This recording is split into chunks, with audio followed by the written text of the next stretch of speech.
3:02 पर पृथ्वी पर वापस आ चुके हैं। उनका ड्रैगन स्पेसक्राफ्ट आज सफलतापूर्वक अमेरिका के कैलिफोर्निया तट के पास प्रशांत महासागर में उतरा। प्रशांत महासागर में उतरने के बाद नासा की टीम के द्वारा शुभांशु शुक्ला के ड्रैगन कैप्सूल को नासा केंद्र लाया गया, जहां ड्रैगन कैप्सूल का गेट खोला गया। गेट खोलने के बाद जैसे ही शुभांशु शुक्ला ड्रैगन स्पेसक्राफ्ट से बाहर निकले, उन्होंने हंसकर सभी का अभिवादन स्वीकार किया। लेकिन ये जितना आसान लग रहा है वो था नहीं। शुभांशु शुक्ला को अंतरिक्ष से पृथ्वी पर वापस आने में बेहद कठिन प्रक्रियाओं से गुजरना पड़ा। बीच में तो एक पल ऐसा आया था जब शुभांशु शुक्ला का ड्रैगन स्पेसक्राफ्ट आग का गोला बन गया था, लेकिन अंत में शुभांशु शुक्ला का ड्रैगन स्पेसक्राफ्ट पृथ्वी पर सफलतापूर्वक उतरने में कामयाब रहा। शुभांशु शुक्ला को 14 जुलाई शाम 4:45 पर अंतरिक्ष से चलने के बाद से ही बेहद कठिन प्रक्रियाओं से गुजरना पड़ा।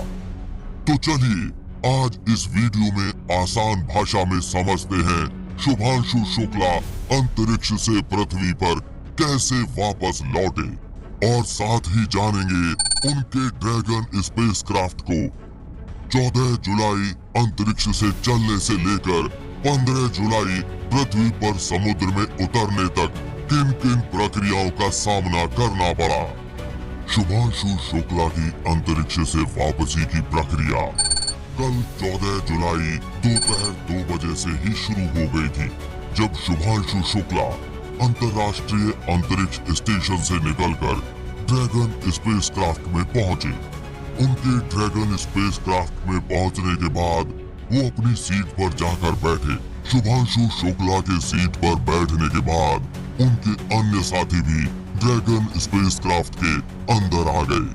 अन्य साथियों ने शुभांशु शुक्ला को सीट से बांधने में मदद की।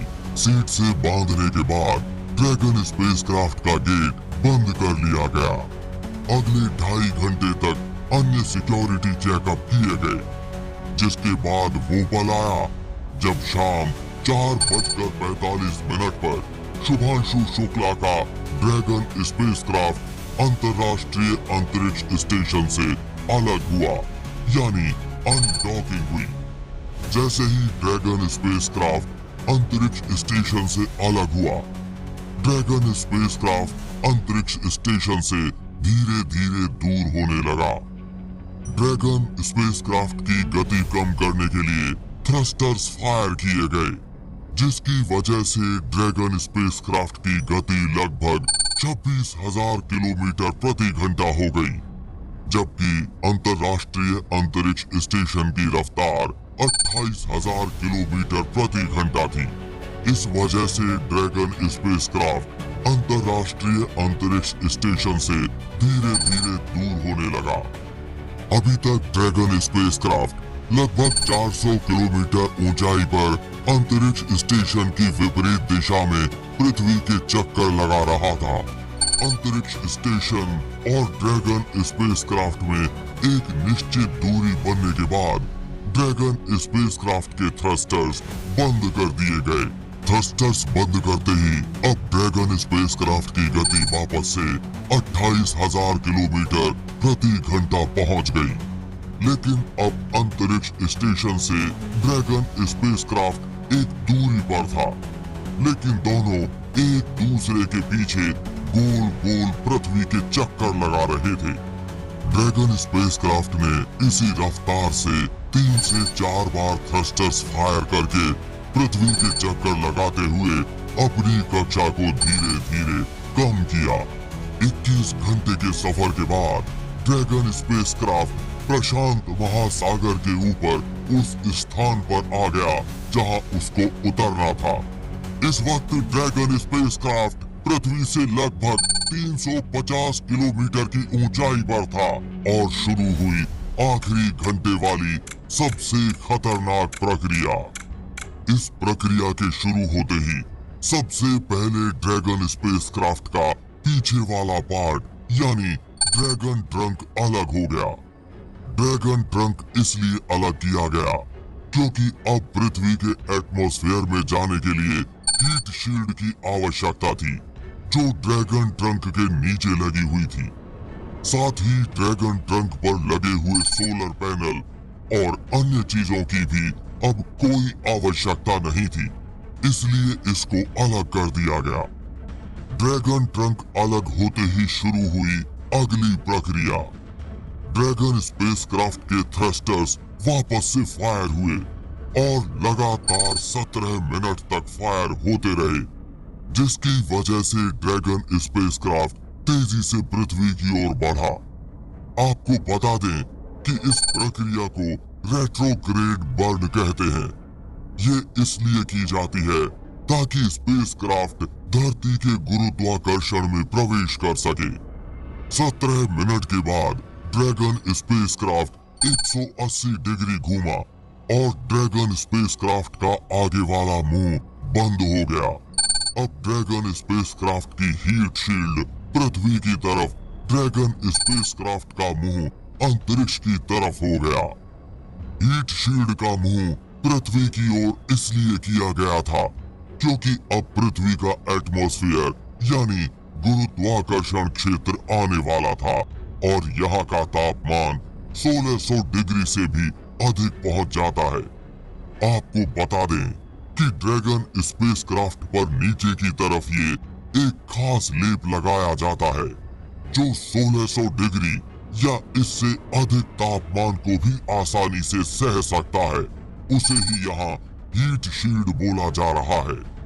180 डिग्री घूमते ही ड्रैगन स्पेसक्राफ्ट तेजी से पृथ्वी के एटमॉस्फेयर की तरफ बढ़ा और पृथ्वी के एटमॉस्फेयर में घुसते ही ऐसा लगा जैसे ड्रैगन स्पेसक्राफ्ट पर आग लग गई हो। इस वक्त ड्रैगन स्पेसक्राफ्ट एक आग का गोला बन चुका था। इसका तापमान बाहर से 1600 डिग्री से भी अधिक हो गया था, जिससे हीट शील्ड ने इसको बचाया। ये प्रक्रिया 7 मिनट तक चलती है और ये 7 मिनट का वक्त ऐसा होता है जब नासा केंद्र से ड्रैगन स्पेसक्राफ्ट का संपर्क तक भी टूट जाता है। ये प्रक्रिया सबसे खतरनाक प्रक्रिया भी होती है क्योंकि इसी वक्त सबसे ज्यादा अंतरिक्षयान दुर्घटनाग्रस्त होते हैं। आपको बता दें कि जब भी कोई यान पृथ्वी पर वापस लौटता है, पृथ्वी के गुरुत्वाकर्षण क्षेत्र में घुसते ही ऐसे ही आग का गोला बन जाता है। इस प्रक्रिया के पूरा होते ही ड्रैगन स्पेसक्राफ्ट तेजी से पृथ्वी की ओर बढ़ने लगा और तेजी से ड्रैगन स्पेसक्राफ्ट की रफ्तार ऑटोमेटिकली कम होने लगी। जैसे ही ड्रैगन स्पेसक्राफ्ट पृथ्वी से 5700 मीटर की ऊंचाई पर आया, ड्रैगन स्पेसक्राफ्ट के 2 पैराशूट खुले, जिनको छोटे पैराशूट भी बोला जाता है। पैराशूट खुलते ही ड्रैगन स्पेसक्राफ्ट की गति तेजी से धीमी होने लगी और ड्रैगन स्पेसक्राफ्ट धीरे धीरे पृथ्वी की ओर बढ़ने लगा। जैसे ही ड्रैगन स्पेसक्राफ्ट 2000 मीटर की ऊंचाई पर आया, ये 2 पैराशूट अलग हो गए और ड्रैगन स्पेसक्राफ्ट के मुख्य 4 पैराशूट खुले। इन 4 पैराशूटों के खुलते ही ड्रैगन स्पेसक्राफ्ट की गति और भी कम हो गई और ड्रैगन स्पेसक्राफ्ट धीरे धीरे प्रशांत महासागर में उतरने के लिए पृथ्वी की ओर बढ़ा। समुद्र में पहले ही नासा की टीम नाव के साथ ड्रैगन कैप्सूल का इंतजार कर रही थी। धीरे धीरे ड्रैगन स्पेसक्राफ्ट समुद्र के पानी के बेहद करीब आ गया और 4 पैराशूट के साथ धीरे धीरे प्रशांत महासागर में स्प्लैश डाउन यानी कि उतर जाता है। पानी में उतरने के बाद ड्रैगन कैप्सूल को नासा की टीम के द्वारा नासा केंद्र लाया गया, जहां पर कैप्सूल के गेट खोले गए और इस प्रकार शुभांशु शुक्ला ऐतिहासिक यात्रा के बाद पृथ्वी पर वापस आ गए। नासा के अनुसार शुभांशु शुक्ला और उनके अन्य 3 साथी अपने साथ 580 पाउंड यानी करीब 263 किलो का वैज्ञानिक सामान लेकर आए हैं। इसमें नासा का हार्डवेयर और 60 से ज्यादा साइंस एक्सपेरिमेंट्स का डेटा है। ये सभी प्रयोग शुभांशु शुक्ला और उनके साथियों के द्वारा अंतरिक्ष में किए गए थे। शुभांशु शुक्ला के पृथ्वी पर वापस लौटने के बाद उनको 7 दिनों के लिए डॉक्टरों की निगरानी में भेज दिया गया है।